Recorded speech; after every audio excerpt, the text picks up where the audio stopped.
Vision, and later as U.S. Secretary of Homeland Security, I saw the awesome power of expanded data collection and analytics as tools to protect our nation and its people. Not surprisingly, these new capabilities began to be deployed for other purposes, including commercial objectives.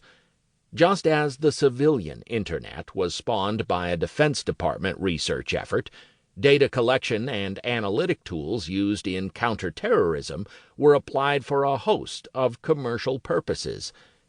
Because I was witness to a major turning point in the growth of increasingly pervasive surveillance and the revolution in data collection, storage, and analysis, called big data by many, I was acutely aware of the power of data collection and analytics to benefit society. I also knew this information-gathering revolution would challenge America's traditional notions and values in the areas of privacy and liberty. As time has passed, I have been professionally and personally involved in guiding, prompting, using, and worrying about the ever-expanding harvesting of personal data by both governments and, even more so, the private sector. Perhaps more than most, I understand how much data each of us now generates for collection. That can be beneficial. It can also be very dangerous. Having spent most of my professional career as a lawyer and as a judge, I am also mindful that our legal rules and policies established how these vast new capabilities would be deployed.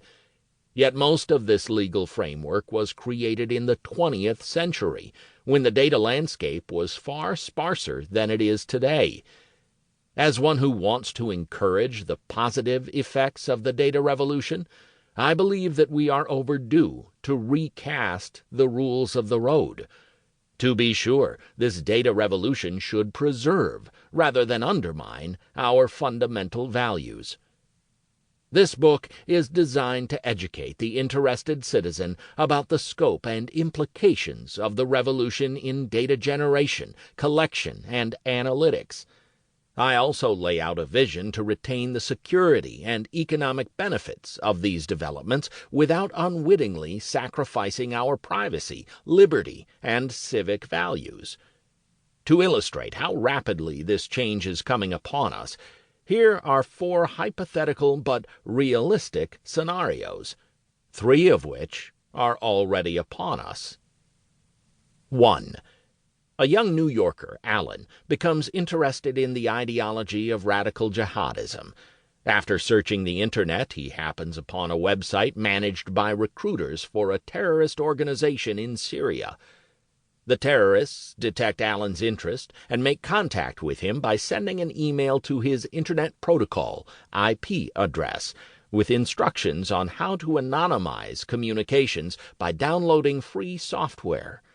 With excitement, he steps into the shadows. Although Alan follows the jihadi's instructions, he also begins to discuss his increasing radicalization with friends on Facebook. He posts pictures of himself with a beard and wearing a thobe, the traditional robe worn in many Arab countries.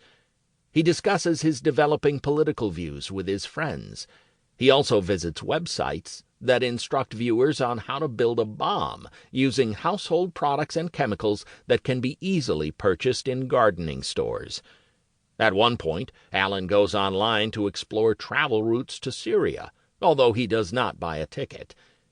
Ben, a friend of Alan's, who has in fact traveled to Syria, phones him on several occasions to encourage him to come.